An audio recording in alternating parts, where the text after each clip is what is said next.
You are listening to the Choose Your Struggle podcast, a member of the Shameless Podcast Network.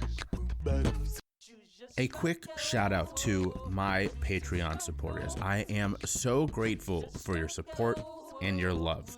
Y'all have been with me since almost the beginning, and so much of this podcast could not be done without you. Almost to a person, they've all told me that they didn't join for the perks, although there are some pretty fantastic perks, but they've all joined just to support the show, and it really means so much to me. Now, if you join, you are going to get some stuff in return. You'll get sneak peeks, extra content, and the chance to interact with me on a second level. It's really a great way to show support if you love this show. So go ahead and check it out today. Go to patreon.com/chooseyourstruggle. The lowest tier is only $3.40 a month. And there's multiple tiers after that. There's something for everybody. So I truly mean this. Thank you to all of my Patreon supporters. And if you've been waiting to sign up, well, now's a great time. So head on over to Patreon and show a little bit of love. Choose your struggle. Spread love. Choose your struggle. Hello and welcome to a pretty awesome Monday motivation episode of the Choose Your Struggle podcast. What you are hearing today is a conversation with Imran Ahmed, the captain, as we call him, the founder of Great Pods. The captain he's a great dude, and he's doing something really cool with this website. It is a beautiful site, Great Pods. If you haven't checked it out yet, please do. There's a bunch of links in the show notes. He shouts it out a couple times. Also in the show notes is the critic review of this show, which I did not know I had until Imran told me about it, which is cool. I mean, this site is doing some pretty incredible things in the podcast industry, and we need it. We need someone to do this kind of work, and so I am so appreciative of him and his friendship and his help of this show. A couple things about this conversation. Number one, remember a couple of weeks ago when I realized I had forgotten to change my audio settings? Well, this was recorded in that period. So again, I sound just god awful. I fixed that by turning myself down. So if you struggle to hear me a little bit, that's why. As always, it's only affecting me, not the guest. So Imran sounds perfectly great. I just sound terrible, and that was a stupid mistake that I am obviously never going to make again, or at least I hope not. Also, a special bonus to promote Great Pods and to help out this show. Anyone who leaves a review on Great Pods of this show, of the Choose Your Struggle podcast, if you go and leave a review on Great Pods, you're going to get an option of one of two things. If you have not got a tank top yet, you are going to get a tank top at 25% off. That's right. I want this so badly to help this show, but also to help Great Pods, that I will give you a 25% discount on your tank top if you leave a review for me on that site. So that's number one. If you already have a tank top, I'm going to send you a care package of other Choose Your Struggle stuff. So your choice is one of those two things.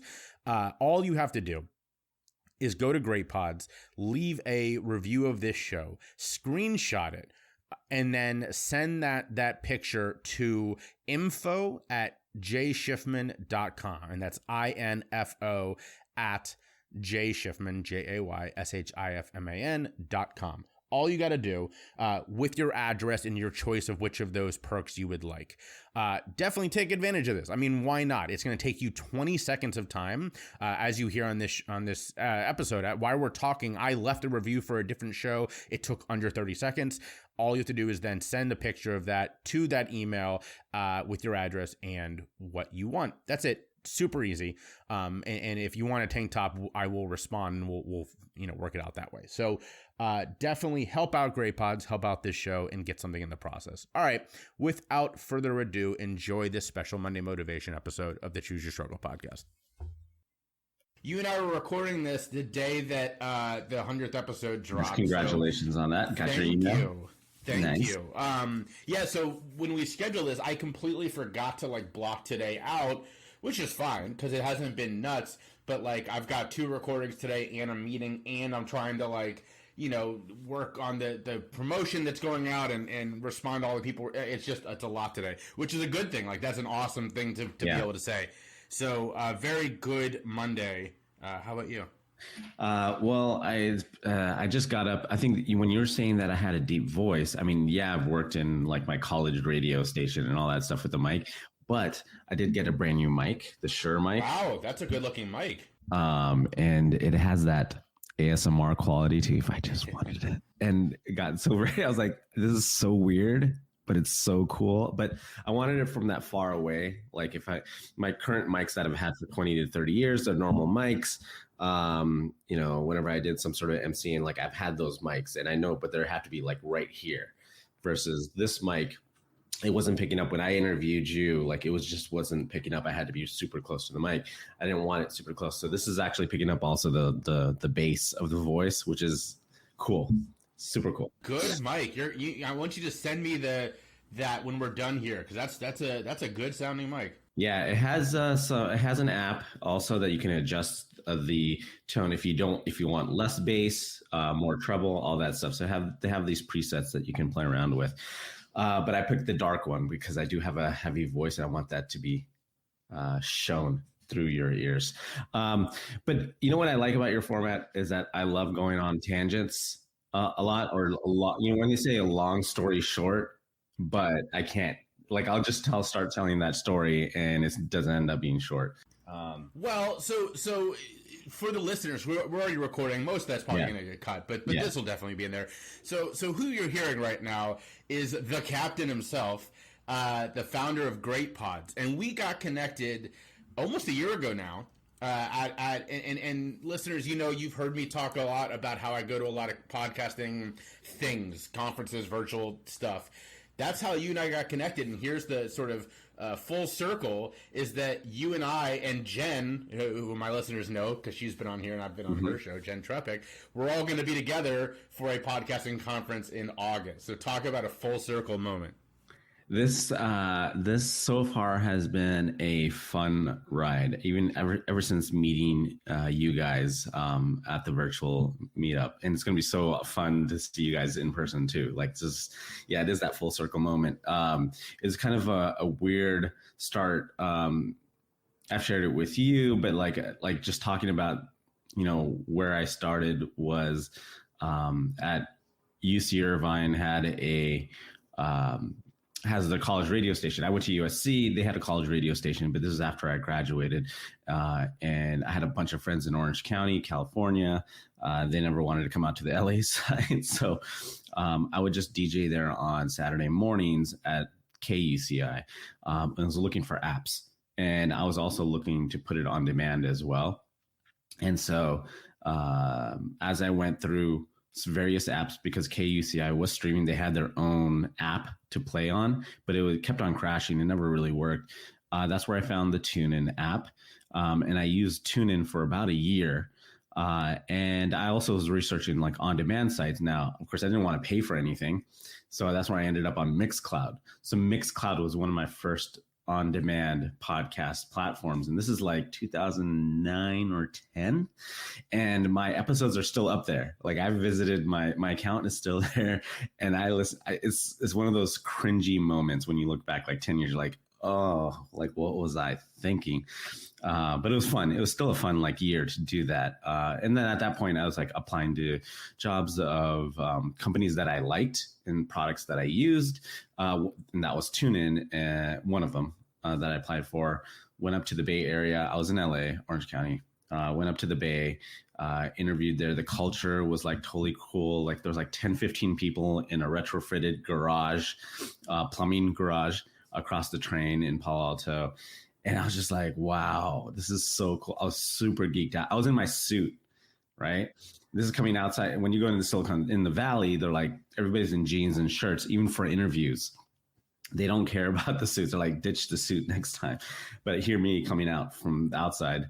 But yeah, so they liked it. They liked me and I got the job. But what sold me was like that corporate, the freebies that they give out.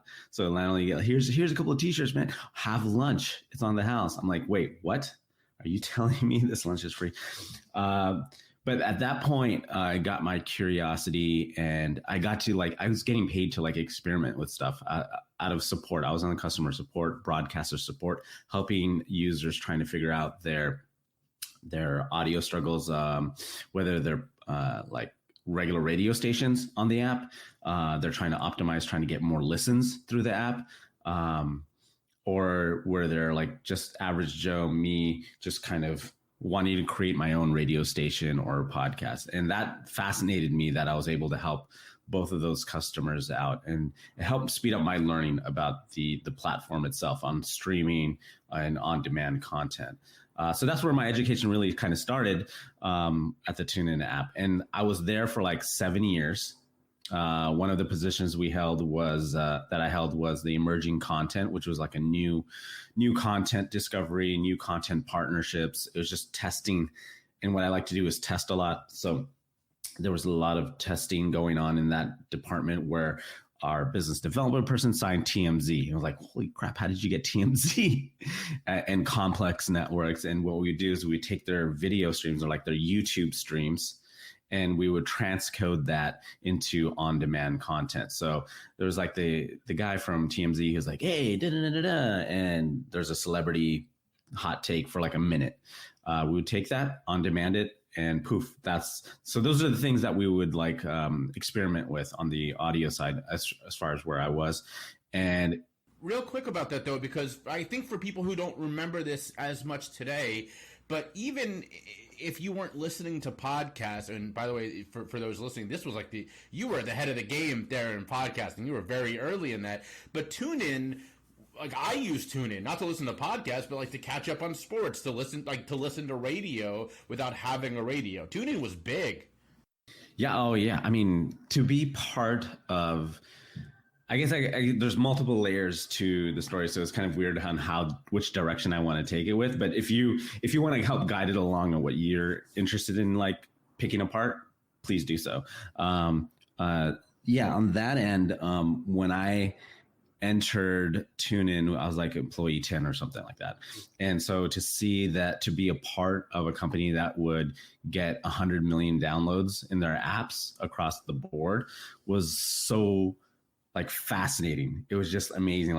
I am a part of it. I may not be doing the engineering work, but I'm a part of it. It's the relationships with the broadcasters or customers, and helping them, because they would tweet it out, be like, oh my God, this is me. The whole 5-star JD Power Associate type of customer service type stuff. But I was also learning on the technical side of how these things work. But it was so fascinating being part of something that international users would be using and listening and asking for my advice. So and when you left, how many people were working? Because you were there when it kind of blew up. Yeah, this is one of my learnings from what I'm doing with Great Pods is there's so many ups and downs. And so I got to witness a lot of up and downs with TuneIn. That includes funding, employees, etc. So by the time I left, it was probably around 150-ish after 7 years. Now, generally speaking, there's faster growth with a lot of companies.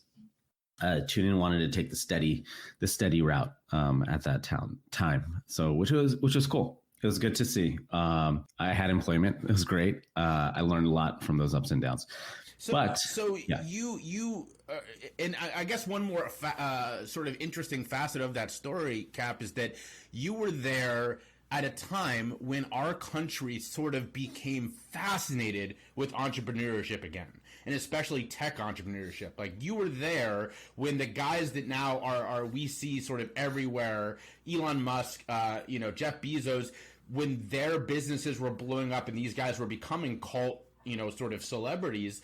You were, as you said, you were employee 10 at a business that for a while was one of those businesses that everybody knew. That had to be pretty fascinating, right? When you put it that way, yeah. Holy crap. I don't think we got the same amount of press coverage as those guys. They were kind of we were disrupting things in the radio business early on, that the radio guys were pissed. radio.com, not radio.com, like Entercom and iHeartRadio. These guys were just like, what are you doing with our streams? You're not paying us for it. So I was very cognizant of that now, okay, they're going to come after you. When you start disrupting the system, they're going to come after you with guns blazing and be like, you don't have the rights to do this, when sometimes you do. So we got a lot of that early on. Some deals were struck. Some deals like had stations being removed from the directory early on. And that went throughout. There was like a couple of times where like a partner came back after they saw the value that we were bringing, because their users were using us, not their app. They're like, no, we want to be on the TuneIn app. I want everything in one place. We had that advantage of being your car radio in app form.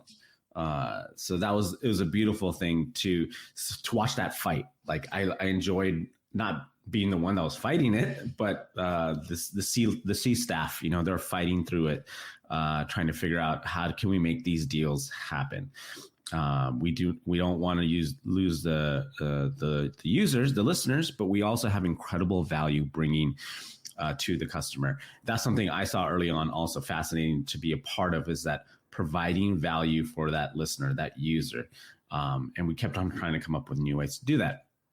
But as far as the industry in general, what's fascinating to be a part of, like just being in that bubble, is like, yeah, you see all these startups come up. Some of them fail, some get acquired, some go IPO or whatever. But in that early 2010s, like watching Uber was one of them. I remember like starting to use, like my first year, there was no Uber, second year, whatever. And finally, like in downtown Palo Alto, there was Uber. It was like, wow, this is cool. This is cool. And just watching that growth up until now, like it's just fascinating to be a part of that.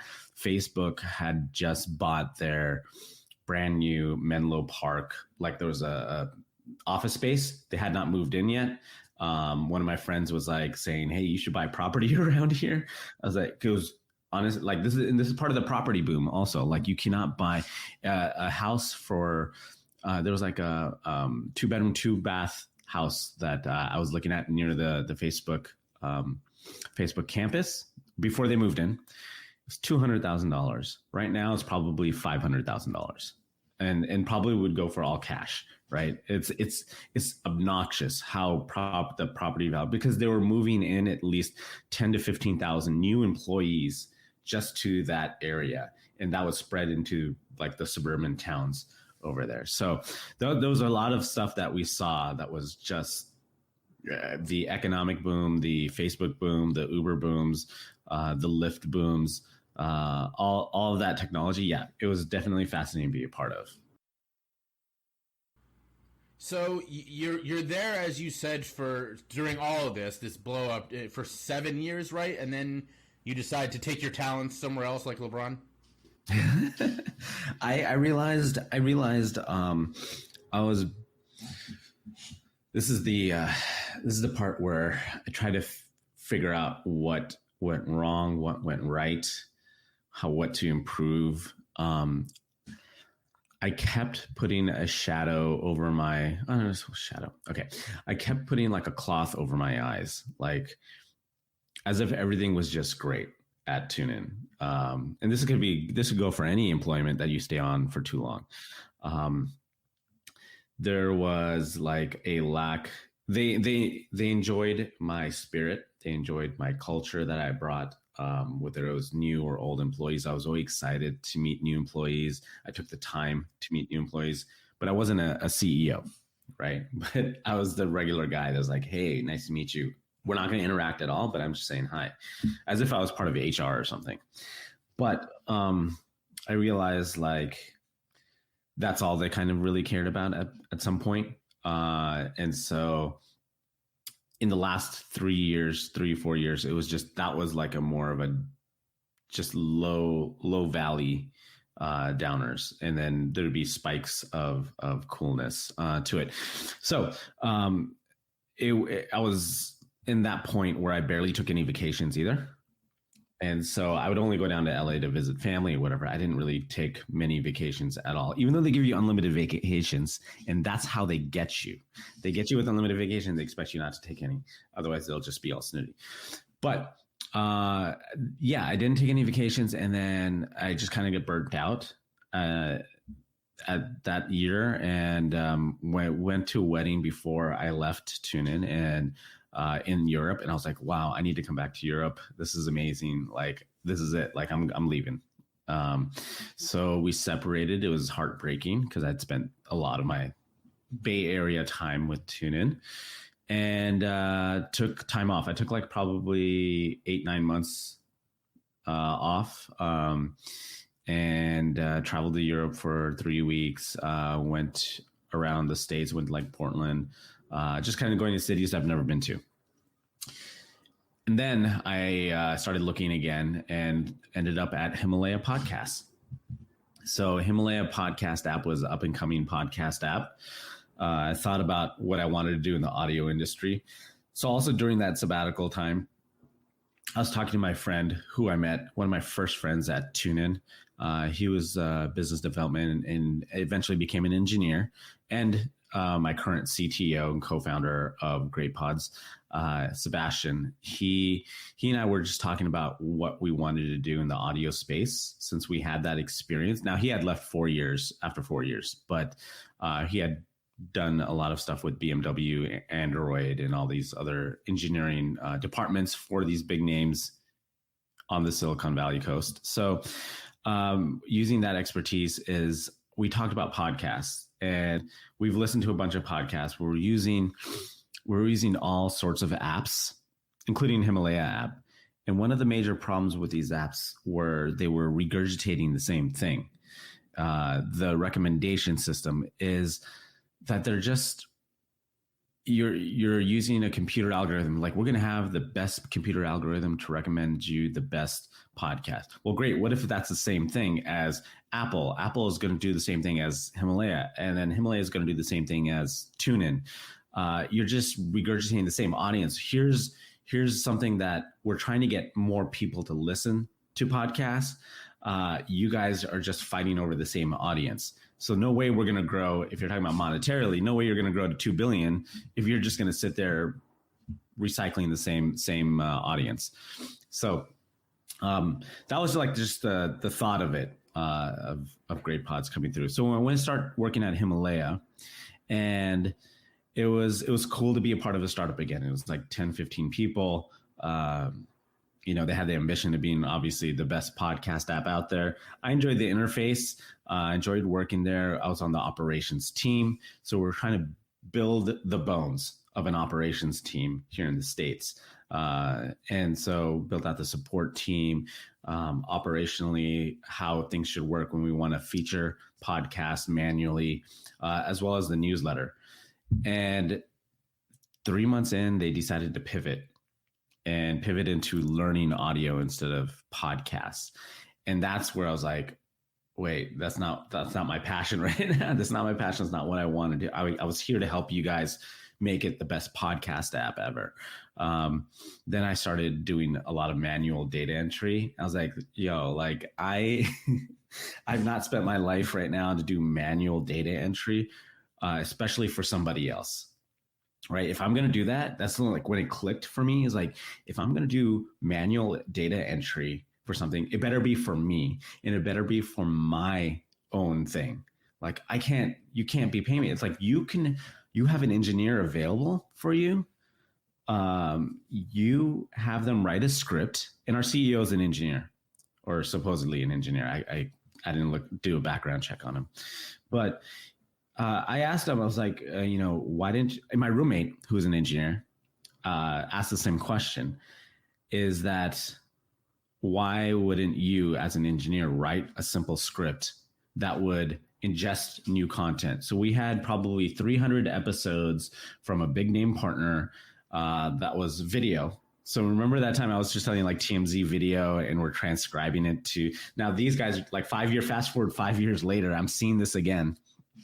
But the fascinating thing at TuneIn is they got a person to write a script, like an RSS feed and so on. So it's easier for us to ingest that content, to add it to TuneIn. At Himalaya, they're like, no, you're going to have to do it all by yourself.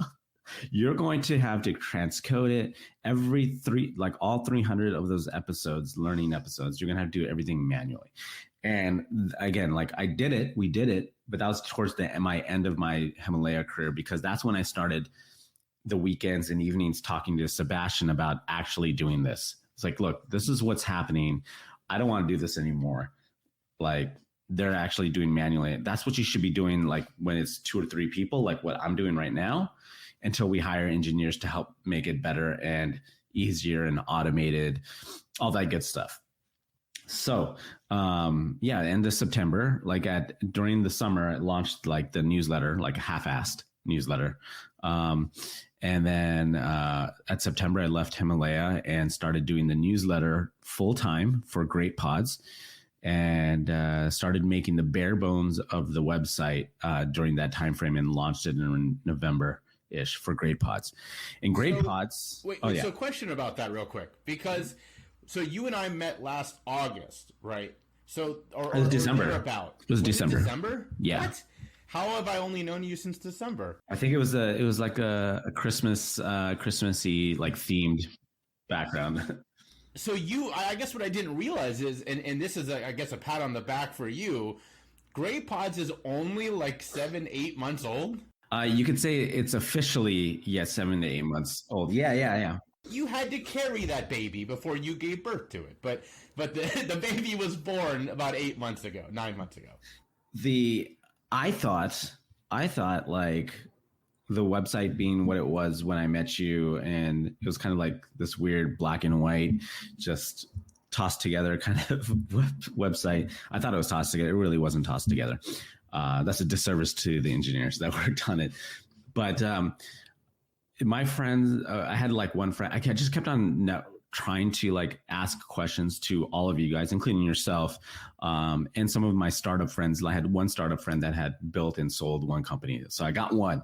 And so I asked him like, hey, like I have this thing, like, is this anywhere close to being usable? Like, they call it the minimal viable product, the MVP is what we launched, right? So it was the bare bones. He's like, 99% of entrepreneurs fail because they can't put it on paper. Like they just don't start it, right? It's just stuck in their head, right? And I was like, oh, so you got it out of your head and put it down on paper. That's like 99% of the struggle right there. And I was like, yeah, I did it. Like he gave me that boost. He's like, think about what you just did. You launched an MVP of something that was in your head with the help of your buddies, whatever it was. And it's there. Now you have to go and prove it, like just keep improving upon it. But I was like, oh my God, I beat out 99% of so-called entrepreneurs. And that's something like, goes for all of us, like even in the podcast world, like just doing the podcast. You guys had given me that December advice, like, you just got to do it. You just got to do it. Once you do it, you'll figure out the system again. Granted, like I'm 10 years removed from like the Mixcloud days, but fast forwarding to now is like, just do it. Just keep doing it. Just keep doing it. So yeah, at that point is like 7 to 8 months old. I'd done some free stuff on like Wix.com because at least I could get some stuff out of my brain. My CTO hated it because it was like just these stock images of like people on the beach. And I kept on thinking it was like people on the beach are listening to podcasts, aren't they? When probably not. My CTO just hated it. He like removed it. So for those listening who are like, okay, this is super interesting, let's get into like the nitty gritty here. I'm actually looking at the website because it looks even better since the last time I saw it. Right now, how would you describe the service that this is offering? What would you put into words what this is? So for Great Pods right now is a service. What I'd like to say is this, okay, so it first started off with me wanting it, right? And then now over this course of the 7 to 8 months, the way I talk about it has changed because I've been listening to users, listening to myself and listening to users because this is what I want as well. Great Pods is a platform that uses professional critic reviews and ratings to help you find your next or your first podcast listen. So you can think of it as sort of the IMDb, Rotten Tomatoes, or Metacritic of podcasts. So the service we provide is making sure that you can find your next podcast listen. But one of the problems the problem was that users have a tendency to user bomb Apple reviews. There's often a bias, a stronger bias than critics have, whether you're on Yelp or Apple reviews again, or any other review site. So we're stepping into, I'd like to say, actually, refining my pitch here is that we're upgrading the podcast discovery format. Earlier, we were talking about podcast discovery on AI just recycling itself between Spotify, Apple, and all the other podcast apps. Nobody else is doing what we're doing right now, which is aggregating critic reviews, because they have a more trustworthy voice, whether you like them or not. They work for a professional publication or a blog. They listen to podcasts all the time. They're not going to be review bombing, so to speak, as other users would. So that's where we come in as a value, as a product. And I'm really proud of what we have now. We had like I said, the MVP earlier. We got my design friend, Brian, who's helping out pro bono, thankfully. And he actually added color to the site. We're actually starting to organize the podcast. We have over 800 podcasts in the system now, and over 700 reviews as well. And that has been added manually by me. So I look forward to the day. Where I can either hand that off to somebody or we automate something like that. But that's where we're at. So I want to, I'm actually literally doing this while we're talking because it's this easy, everybody. I just submitted a review for one of my favorite podcasts, and it took not even 30 seconds. And what's so great about your website is that it's almost like, this is going to be a terrible analogy, but Russian roulette of podcasting. You can just scroll, like set your mouse scrolling, and it'll land on 7 podcasts. And you can go, okay, do I like any of these? And I'm looking at the ones that landed on for me. And okay, one of these sounds pretty interesting. And then scroll again. So, if you are looking for new podcasts, it is a really great way to find podcasts. If you are a big fan of a particular podcast, like, I don't know, maybe the Choose Your Struggle podcast, there is already a review there, so thank you for that. But you can go leave a review, and that obviously helps me a lot. But it's just that you're right. There is not a thing like this that is an honest take on the shows that are out there. As you once said it to me, it is a bit like the IMDb of podcasts.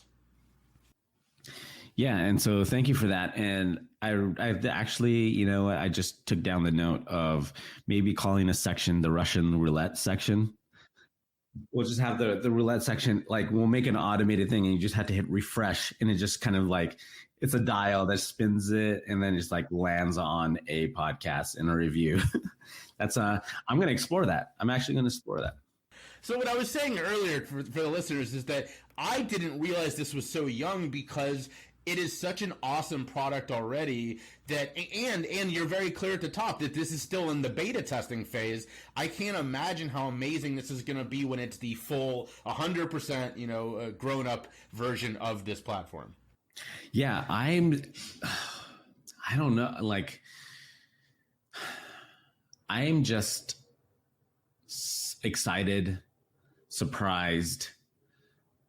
I scratch my head, I pat my back, like all sorts of like feelings when I see this site, and when I actually go into the analytics and see that there are actually people visiting the site. Like when I see somebody, not me, visiting the site, and then they're scrolling through and clicking on podcasts, I was like, oh man, even if it's just one person, we've provided a service for one person out in Ireland somewhere. We've had a couple of users in Ireland. It's like, wow, they're actually using it. That like makes it so worth it. Obviously, I want millions of users, but even that one is the starting point, and it feels just so good. It feels really good that is happening. We're providing that service.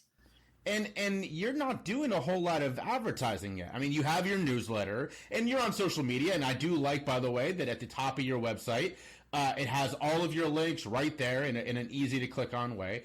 But you're not out there spending tens of thousands advertising this thing yet, right? No, not yet. I mean, I've learned from a bunch of you guys also. Like I had the free like Facebook ads and did that, and yeah, it was like whatever.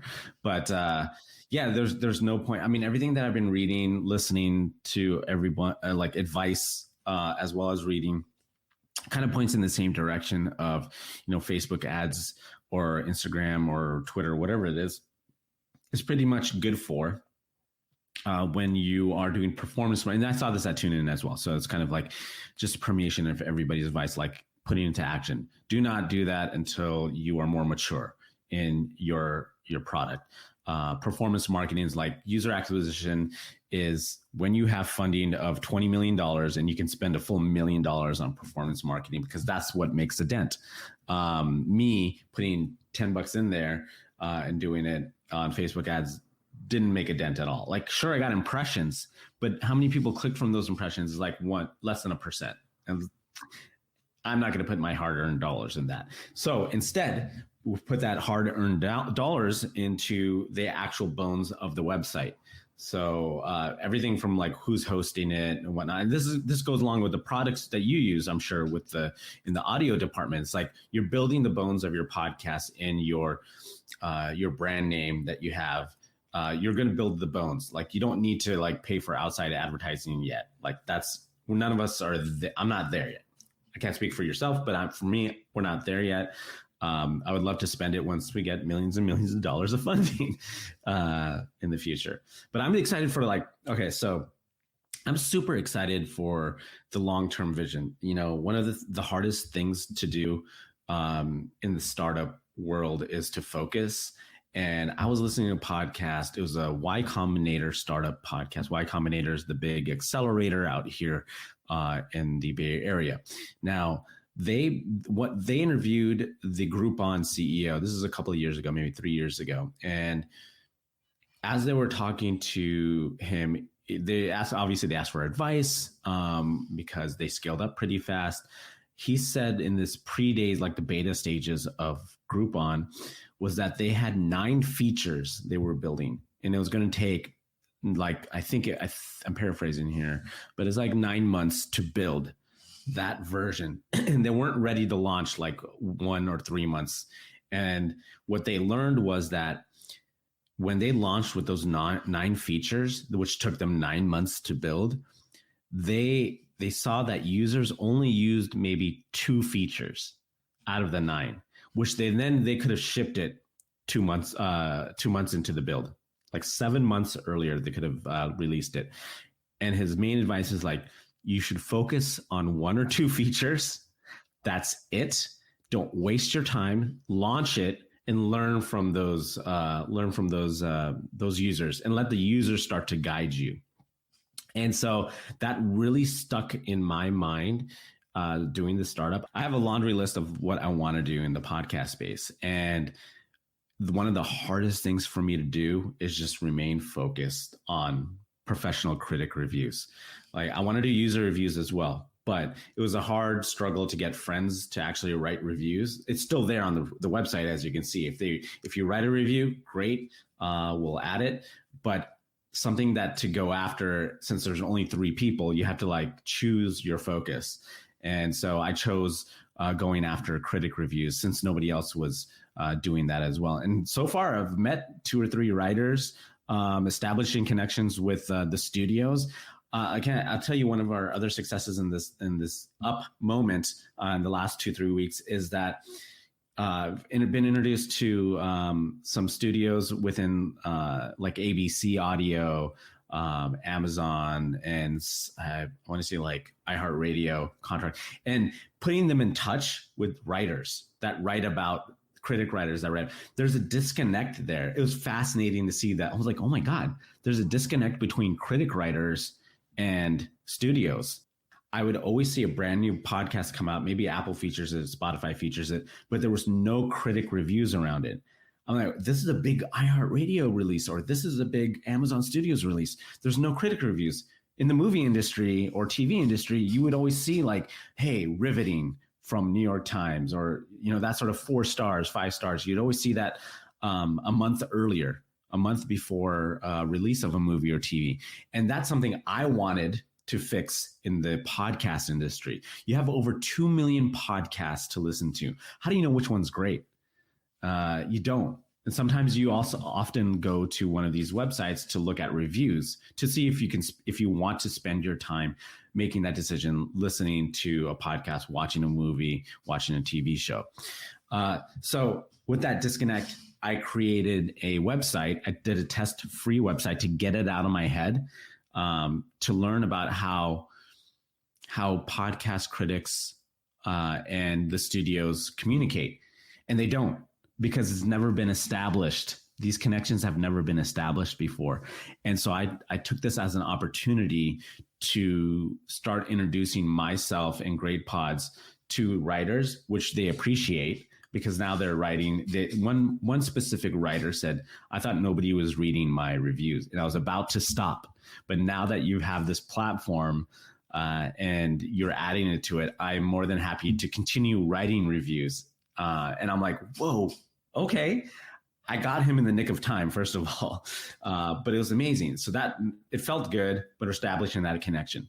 The other way around, specifically on ABC Audio, ABC News, they have a bunch of new podcasts coming out as well. From that level, I introduced myself to them, started building a connection with their PR. And then they had some podcasts coming out that had to do with that particular writer's genre of choice, which is like history. He likes writing about history podcasts. So I told the PR agency what that specific writer likes to write about, and I introduced them. And now they have a connection together. So now this PR agent can send out any new history, ABC News history podcast to this writer to review. He'll write about it, post up about it. What does that do? That helps me, because now I can add a review of a new podcast into the system earlier.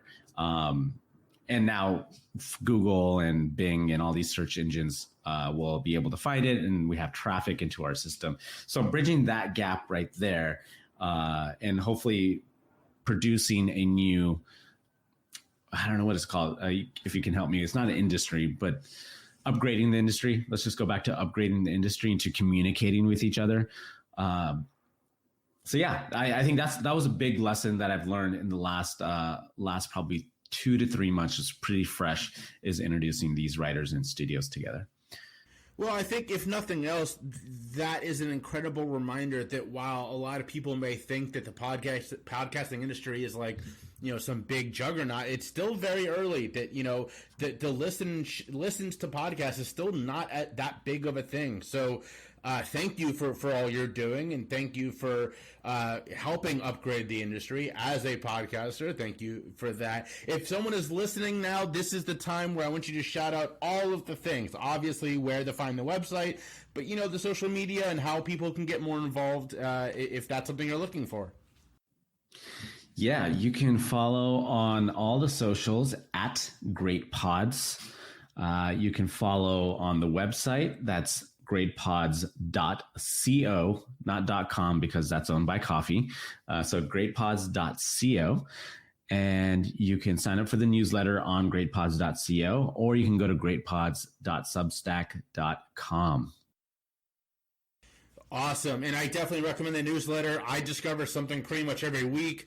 And it's always fun to see your blurbs about shows I listen to, because that always, it's sort of either confirmation or I go, oh, wow, you know, we have very different tastes on whatever this show is. So I look forward to the newsletter every week, not just because I've been featured in it, but because I very much love the newsletter as it is.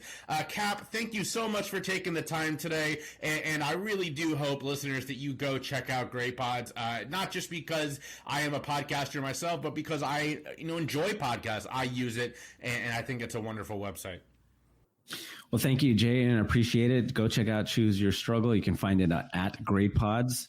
The one review that was on there, and it was a critic review. I was very surprised. I was very surprised to see that, small independent, like not small, but independent podcasts having. That was you showed me that review. I didn't know about that review. Like, that was so incredible to me that you were like, here's this critic review. And I was like, I didn't know I had a critic. That's what, and that gives it like, it feels good. There's like a validity behind it. I'm like, yeah, this is trustworthy. It's like, yeah, let's listen to this. Let's listen to this podcast. Honestly, like, I've been fascinated the amount of podcasts that I've read. Like, I've read over 1,000 reviews. Number one, critics don't know how to write a review. Like, tell me why you liked it as a critic. They're just like giving me a summary. That's something I learned. Why are you giving me a summary? I can read the description myself. They're like, oh, so-and-so is on this podcast. Yeah, it says it in the description. And that counts as a review. No, that does not count as a review. But reading your review was, after I met you, I was like, and I tell this to all my friends, when they recommend a podcast, it's like, is there a critic review associated with it? And I've actually had one or two friends actually go and find a critic review for a podcast they recommended. I was like, okay, I'm going to listen to it now because you sent me a critic review. Just because, yeah, it gives that trustworthiness to and validity to that podcast. It's such a weird thing, and I think that's why movie studios and TV studios love that sort of thing. I definitely agree, and thanks again. It was very cool to read the critic review of my show. So everyone, thank you so much for tuning into this Monday Motivation, and Cap, thanks for coming out and talking about. Thanks for having me. Appreciate it.